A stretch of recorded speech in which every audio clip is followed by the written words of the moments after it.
inyong lahat. Sa ngayon po, magluluto ako ng nilagang baka na may buto-buto. Isa to sa request ng mga anak ko.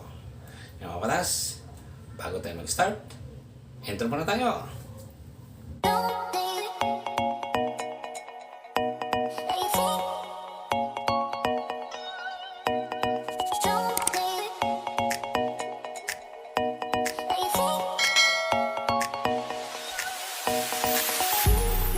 Andito na po ang ating mga sangkap sa paggawa ng nilagang baka.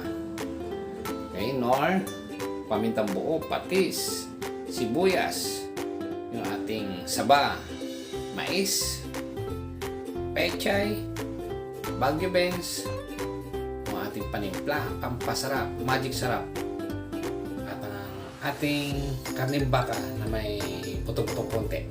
Mag-umpisa na po tayo maglaga. Ilalaga na po natin muna o pakuluan ang ating karneng baka para ito lumambot ng 2 oras o higit pa. Okay mga batas, ito po na po yung ating karne baka.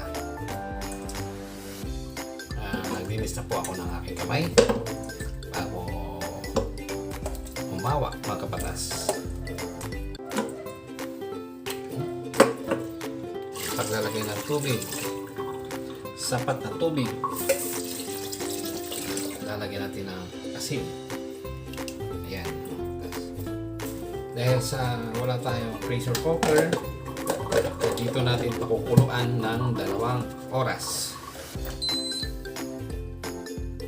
Takpan na muna natin.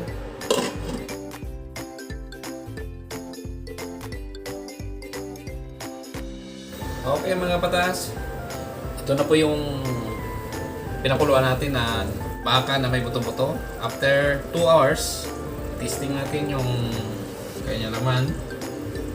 Ayan, lambot na pala. Lagyan natin yung mais. Ayan.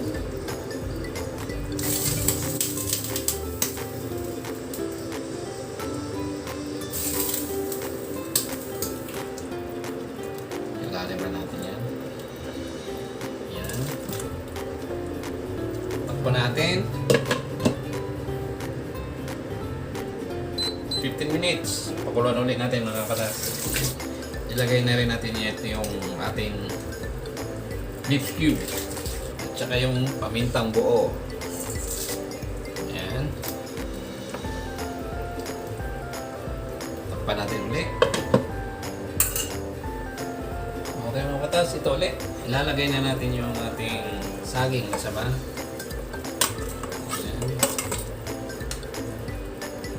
Sabay na natin yung ating string beans. Yan mga patas.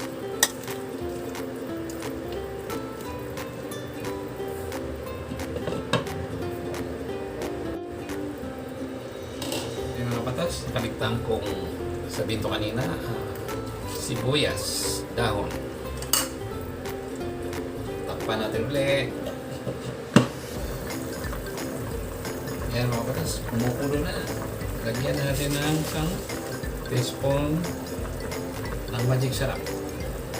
Lalagyan natin ng patis mga patas. Ayan, naayon sa ating panlasa.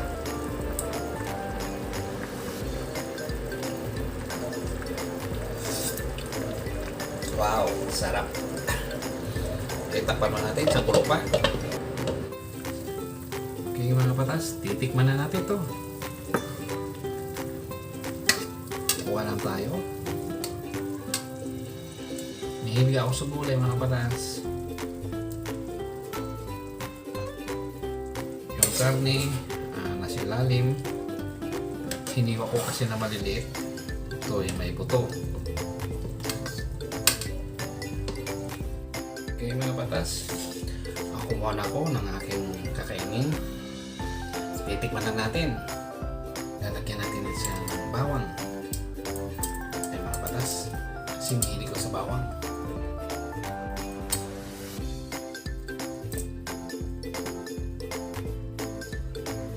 Ganda, di ba? Okay. Yan si mga anak ko, sila na bahala kung gusto nila malagyan ng bawang. Okay mga kabatas, ito na yung pinaka-ihintay natin.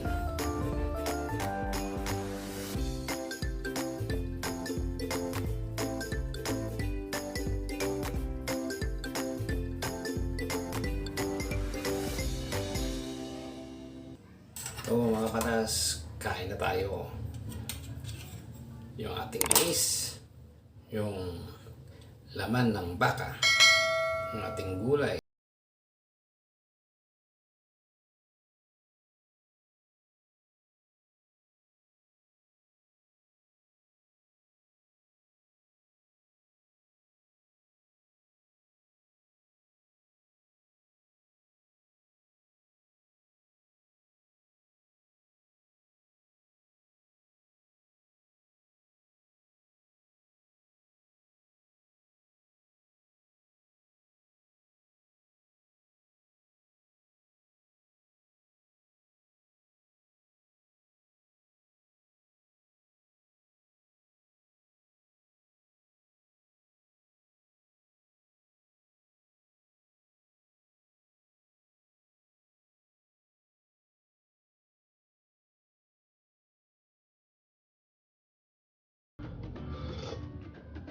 Sarap. Yung saba.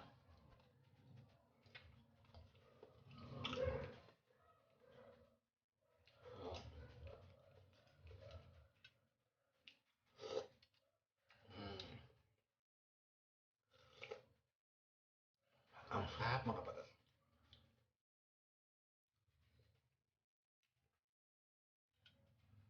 Mais. Ang sarap pa rin mga kapatid kahit mais. Dahil ito yung nilaga sa pamamagitan ng sabaw ng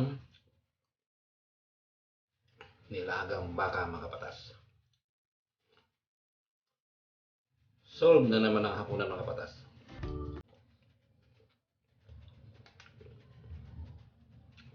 Ito yung buto-buto.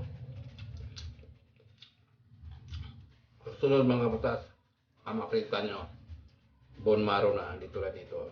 Buto-buto lang muna tayo. At ito lang nabili ko makita na bone marrow.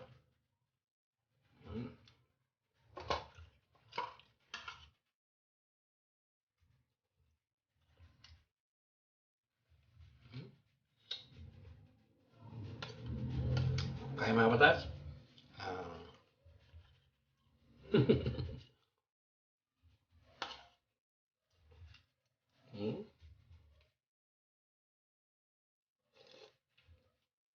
okay mga kapatas, tapos na tayo sa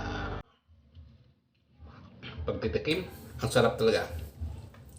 Kaya mga kapatas, tapos na ang tikiman. Okay mga kapatas, bagong paalam, shout out muna kay Migs ng Wafi TV. Shout out kay Renier Lingon. Are, kumusta ang Cebu? Okay ba dyan? Shout out kay April Bisueño. Kamukha ko ang papa mo kasi kapatid ko siya. Diba? Okay. Shout out sa ating kasama, PIC ng Hill Residence, David Bautista. Are, kumusta kayo dyan? Ingat kayo palagi. At syempre, shout out kay Eliza Mamangon at sa iyong darling. Salamat sa pagtitiyaga sa panonood. Salamat sa lahat ng mga nanonood. Maraming salamat po sa inyo. Sana po sa susunod ko pa mga upload video ay sana ay makapanood pa kayo. At syempre, huwag mo kalimutang mag-like at mag-share. Kaya hanggang dito na lang mga kapatas. Papaalam na ako. Okay?